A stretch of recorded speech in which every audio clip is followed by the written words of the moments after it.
7. 구원자의 비전. 배움은 변화다. 구원은 너의 사고방식과 너무 달라서 도움이 되지 않는 수단을 성급히 사용하려고 하지 않으며 내가 인식할 수 없는 종류의 변화를 일으키려고 하지도 않는다. 지각이 계속되는 한 개념은 필요하며 개념을 바꾸는 것이 구원의 과제다. 구원이 다루어야 하는 것은 반대도 없고 변할 수도 없는 진리가 아닌 대비되는 것들이기 때문이다. 이 세상의 개념에서 죄 있는 자는 악하고 선한 자는 순결하다. 이곳의 모든 이는 자신의 악한 것을 용서하기 위해 선한 것을 세는 자아 개념을 갖고 있다. 그들은 그 누구의 선한 것도 신뢰하지 않으니 그 뒤에는 악한 것이 도사리고 있다고 믿기 때문이다.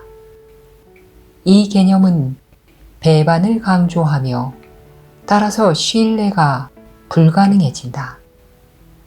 내가 내면에서 악한 것을 지각하는 한 그 개념은 변할 수도 없다. 내가 공격에서 가치를 보는 한 자신의 악한 생각을 인식할 수 없을 것이다. 너는 때로 그런 생각을 지각은 하겠지만 그것이 무의미하다고 보지는 않을 것이다.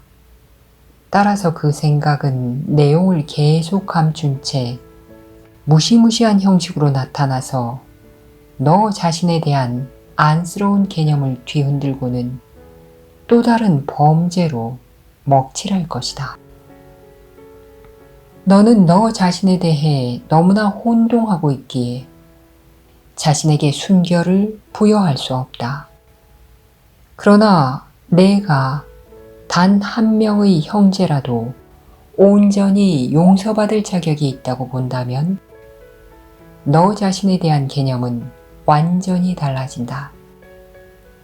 너의 악한 생각은 그의 악한 생각과 함께 용서받았으니 너는 그것들이 너에게 영향을 끼칠 수 없도록 했기 때문이다. 너는 내가 더 이상 그의 악과 죄의 징표가 되어야 한다고 선택하지 않았다. 내가 그 형제 안의 선한 것을 신뢰하기로 했을 때 내 안의 선한 것도 신뢰하기로 한 것이다. 개념으로 말하자면 그것은 내가 형제를 단지 몸 이상으로 보는 것이다. 몸은 결코 선한 것으로 보이지 않기 때문이다. 너는 몸의 행위가 너의 더 낮은 부분에서 따라서 형제의 더 낮은 부분에서 비롯된다고 지각한다.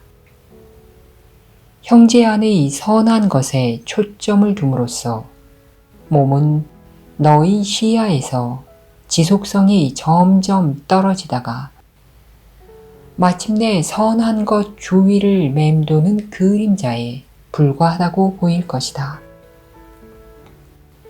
내가 너의 눈만으로 볼 수 있는 모습 너머의 세상에 도달했을 때 바로 이것이 너 자신에 대한 개념이 될 것이다. 그때 너는 하느님이 주신 도움 없이는 내가 보는 것을 해석하지 않을 것이다. 그 도움의 시야에는 정녕 다른 세상이 있다. 너는 이 세상과 마찬가지로 그 세상에도 산다.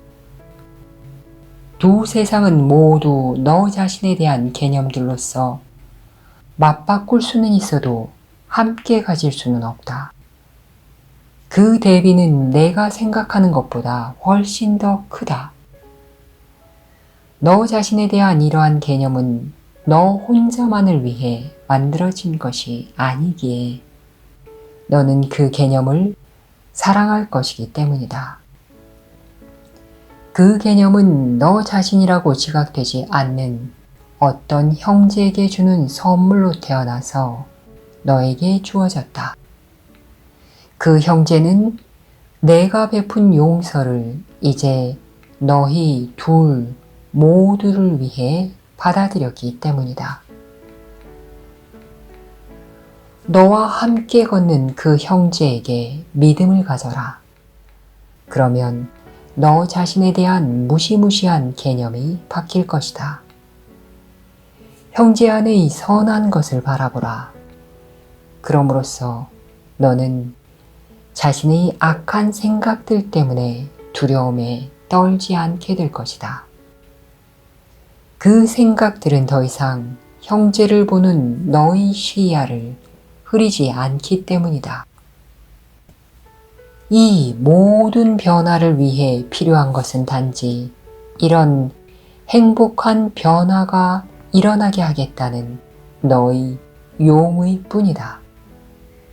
그 이상 아무것도 요구되지 않는다. 이를 위해 지금의 자아 개념이 그 자취마다 너에게 무엇을 가져다 주었는지 기억하고 너에게 주어진 반가운 대조물을 기꺼이 맞아들여라. 친절한 용서의 선물을 받을 수 있도록 너의 손을 내밀어라. 그것은 너와 마찬가지로 용서의 선물을 필요로 하는 자에게 내가 주는 선물이다. 그리고 너 자신에 대한 잔인한 개념이 하느님의 평화를 가져다 주는 개념으로 바뀌게 하라.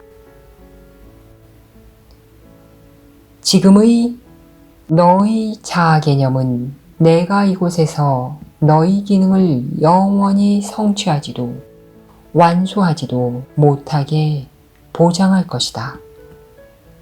따라서 그것은 너를 헤어날 수 없는 깊은 우울과 허무감에 빠뜨린다.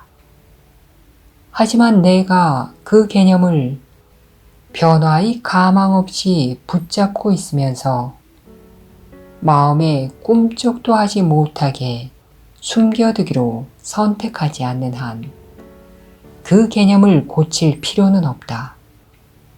대신에 그 개념을 성령께 드려라.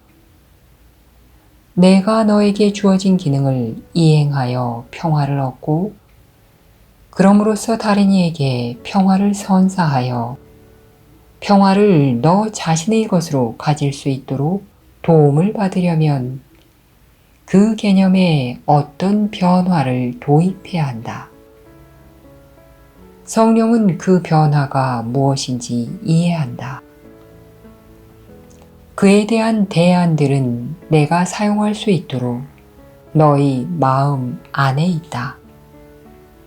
너는 너 자신을 다른 식으로 볼 수 있다. 너 자신을 구원의 적으로 보는 대신에 세상의 구원을 위해 필요한 존재로 보지 않으려는가? 자아 개념은 진리 앞을 조용히 막아선 바리케이트나 방패처럼 너의 시야에서 진리를 감춘다. 내가 보는 모든 것은 이미지들이다. 너는 그것들을 너의 시야를 흐리고 비전을 왜곡시키는 장벽을 통해 보기 때문이다. 따라서 너는 아무것도 분명하게 보지 못한다. 내가 보는 모든 것에 빛이 차단되었다. 잘해봤자 너는 그 너머에 있는 것의 그림자를 얼핏 볼 뿐이다. 죄악의 경우 단지 어두움을 바라보고는 두려움에서 태어난 개념과 죄의 생각이 일으키는 겁에 질린 상상물을 지각한다. 내가 보는 것은 정녕 지옥이니 두려움은 곧 지옥이기 때문이다. 너에게 주어진 것은 모두 해방을 위한 것이다. 시각과 비전, 내면의 안내자가 모두 너를 지옥에서 벗어나도록 인도한다. 그와 함께 내 곁의 사랑하는 이들도 너를 따라 지옥에서 벗어나고 우주도 그들을 따라 지옥에서 벗어난다. 우주 안에서 내가 맡은 역할을 보라. 사랑과 생명의 주님은 진정한 피조물의 각각의 부분에게 지옥의 참상에서 구원하는 일 전체를 맡기셨다. 그리고 각각의 부분에게 그가 보살피도록 특별히 맡기신 거룩한 자들의 구원자가 되는 은혜를 허락하셨다. 그는 먼저 한 형제를 자기 자신을 보듯이 바라보고 그의 내면에서 자신을 비추는 거울을 볼 때 이것을 배운다. 이렇게 그는 자신에 대한 개념을 내려놓게 된다. 그는 자신의 시각과 자신이 판단하려고 바라보는 것 사이에 어떤 장애물도 세워놓지 않았기 때문이다. 그는 이 유일한 비전 속에서 그리스도의 얼굴을 보고는 자신이 이 하나를 보듯이 모든 일을 바라본다는 것을 이해하게 된다. 어둠이 있던 곳에 이제 빛이 있고 그의 시야에서 장막이 거두어졌기 때문이다. 그리스도의 얼굴 앞에 드리운 장막, 하느님과 구원에 대한 두려움, 죄의식과 죽음에 대한 사랑, 이것들은 모두 단 하나의 잘못을 부르는 다른 이름들이다. 그 잘못은 너와 내 형제 사이에 공간이 하나 있으며 너희는 그를 너로부터 떼어놓고 너를 그로부터 떼어놓는 너 자신에 대한 환상에 의해 분리되어 있다는 생각이다. 판단의 칼이란 내 형제를 떼어놓는 공간을 사랑이 차지하지 못하도록 싸워달라고 너 자신에 대한 환상에게 쥐어주는 무기이다. 하지만 내가 이 칼을 쥐고 있는 동안은 몸을 너 자신으로 지각할 수밖에 없다. 내 형제는 자신의 정체를 다르게 보여줌으로써 결과적으로 너의 정체를 다르게 보여주는 거울을 들고 있건만 너는 그러한 형제의 모습을 볼 수 없게 되기 때문이다. 유혹이란 단지 지옥과 비참함에 머물겠다는 소망이 아니겠는가? 이런 소망이 나올 수 있는 것이라고는 단지 비참해져서 지옥과 고통 속에 머물 수 있는 너 자신에 대한 이미지가 전부이지 않겠는가? 자신의 형제를 이와 같지 않게 보는 법을 배운 자는 자기 자신을 구원한 것이며 따라서 다른 모든 이들에게 구원자가 된다. 하느님은 각각의 모든 이에게 모든 일을 맡기셨다. 부분적인 구원자란 단지 부분적으로만 구원된 자이기 때문이다. 하느님이 너희 각자에게 맡기셔서 구원하게 하신 거룩한 자들은 너희가 누구인지 모르면서 만나거나 바라보는 모든 이들, 잠시 보고 잊은 모든 이들, 오랫동안 알고 지낸 이들, 앞으로 만날 이들, 내가 기억하지 못하는 이들과 아직 태어나지 않은 이들이다. 하느님은 너에게 당신의 아들을 주셔서 그가 이제껏 가진 모든 개념에서 구원하도록 하셨기 때문이다. 하지만 지옥에 머물기를 소망하는 한 내가 어찌 하느님 아들의 구원자가 될 수 있겠는가? 그가 너희 거룩함과 떨어져 있다고 보는 한 내가 어찌 그의 거룩함을 알겠는가? 거룩함이란 내면의 순결을 바라봄으로써 모든 곳에서 순결을 볼 것을 기대하는 거룩한 눈을 가진 자에게 보이는 것이기 때문이다. 따라서 그는 모든 이 안에서 순결을 불러일으켜서 그들로 하여금 자신이 기대하는 자가 되게 한다. 자신이 바라보는 모든 것에서 자신의 순결을 보고 또한 모든 곳에서 자신의 구원을 보는 것. 이것이 바로 구원자의 비전이다. 그의 고요하게 뜬 눈과 그가 보는 것 사이에는 그가 자신에 대해 붙잡고 있는 어떤 자아 개념도 없다. 그는 자신이 바라보는 것을 실제로 있는 그대로 볼 수 있도록 그것에게 빛을 가져다 준다. 유혹이 어떤 형식을 취하든 그것은 항상 내가 아닌 어떤 자아가 되고 싶다는 소망을 반영할 뿐이다. 그 소망으로부터 너는 내가 되기를 소망하는 그것이라고 가르치는 개념이 하나 일어난다. 그 개념은 그것을 낳은 소망을 더 이상 소중히 여기지 않을 때까지 너 자신에 대한 개념으로 남아있을 것이다. 하지만 내가 그 개념을 소중히 여기는 한 내 형제를 너의 소망을 형상화한 자아와 비슷하다고 볼 것이다.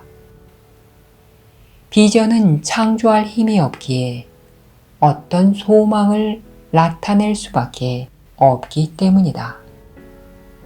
하지만 비전은 사랑으로 볼 수도 있고 증오로 볼 수도 있는데 그것은 내가 내 앞에 있는 대상과 결합하고자 하는지 혹은 떨어져 분리되고자 하는지 단순히 선택하기에 달려있다. 구원자의 비전은 너 자신에 대한 모든 판단에서 자유롭듯이 내 형제의 정체에 의해서도 전혀 영향받지 않는다. 그러한 비전은 그 누구에게서도 과거를 보지 않는다. 따라서 그것은 낡은 개념에 물들지 않았고 현재가 지닌 것만 바라볼 준비가 된 온전히 열린 마음을 섬긴다. 그것은 알지 못하기에 판단할 수 없다. 그것은 이러한 사실을 인식하고서 단지 내가 보는 것의 의미는 무엇입니까? 라고 물을 뿐이다. 그러면 답이 주어진다.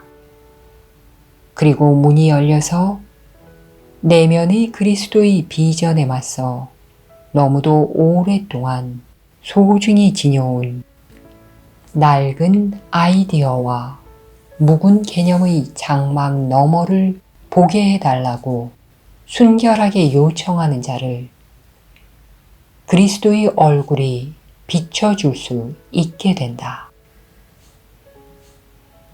그렇다면 유혹이란 단지 너 자신을 내가 아닌 어떤 것으로 만들겠다는 무의미하고 미친 소망일 뿐임을 기억하면서 유혹에 맞서 깨어 있어라. 그 대신에 내가 되고자 하는 것에 대해서도 생각해보라. 그것은 광기와 고통과 죽음에 시달리고 배신과 암담한 절망에 시달리며 이루어지지 않는 꿈을 꾸고 죽어서 두려움의 꿈을 끝내는 것 말고는 남은 희망이 없는 것이다. 바로 이러한 것이 유혹이다. 그 이상 아무것도 아니다. 이것을 거슬러 선택하는 것이 과연 어려울 수 있겠는가? 유혹이 과연 무엇인지 잘 생각해 본 다음 내가 선택하는 진짜 대안들을 보라. 대안은 둘밖에 없다. 많은 선택 대상들처럼 보이는 것에 속지 말라. 지옥이나 천국만 있을 뿐이며 너는 둘 중에 단 하나만 선택한다. 너에게 주어진 세상의 빛을 세상에게 감추지 말라. 세상은 정녕 어둡기에 그 빛이 필요하다. 사람들은 구원자의 비전을 받지 못해 절망에 빠져 있으며 그들이 바라보는 것은 죽음이다. 그들의 구원자는 알지도 못하고 알려지지도 않은 채 감긴 눈으로 그들을 바라보며 서 있다. 그들의 구원자가 볼 수 있는 눈으로 그들을 바라보며 자신의 용서로서 용서를 베풀 때까지 그들은 볼 수 없다. 하느님이 너에게 내 아들을 해방시켜 다오 라고 말씀하신다. 그런 내가 하느님이 바로 너를 위해 해방을 요청하신다는 것을 배우고 있거늘 듣지 않으려는 유혹에 빠질 수 있겠는가? 이 수업이 이것 말고 무엇을 가르치려 하겠는가?